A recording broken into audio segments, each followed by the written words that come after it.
আসসালামু আলাইকুম।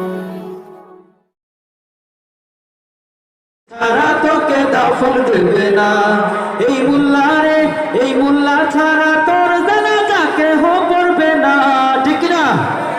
এই মোল্লা রে ছাড়া তোরে দাফন দিবে না, এই মোল্লা রে ছাড়া তোকে কবর দিবে না, এই মোল্লা রে ছাড়া তোকে দাফন দিবে না, এই মোল্লা রে ছাড়া তোকে কবর দিবে না। সারা জীবন করলি রে তুই যে মোল্লারে ঘৃণা, সেই মোল্লারে লাগবে তোরে এটা ভাবলি না, ঠিক না? তুমি কথায় কথায় মোল্লারে ভুল করো, কিন্তু এই মোল্লা ছাড়া তোমার জীবনী পিতা, ঠিক কিনা বন্ধুরা? সারা জীবন করলি রে তুই যে মোল্লারে ঘৃণা, সেই মোল্লারে লাগবে পরে এটা ভাবলি না। মোল্লা কোথায় লাগবে জানতে চান না? এই মোল্লা না থাকিলে তোর মার বিয়া হইতো না, আওয়াজে বলুন ঠিক কিনা?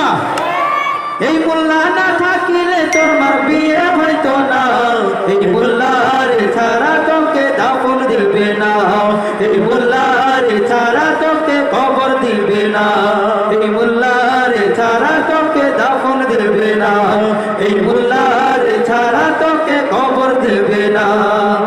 তোর মা বাবা যাবে যখন এই পৃথিবী ছেড়ে, তখন ঠিকই আসতে হবে এই মোল্লারি ধরে, ঠিক না?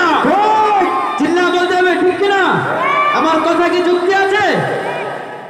তোর মা বাবা যাবে যখন এই পৃথিবী ছেড়ে, তখন ঠিকই আসতে হবে এই মোল্লারি ধারে।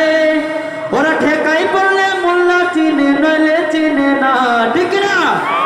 ওরা ঠেকাই বলে মোল্লা চিনে নইলে চিনে না, এই মোল্লার ছাড়া তোকে দাফন দিবে না, এই মোল্লার ছাড়া তোকে কবর দিবে না, এই মোল্লার ছাড়া তোকে দাফন দিবে না, এই মোল্লার ছাড়া তোকে কবর দিবে না, ঠিক না?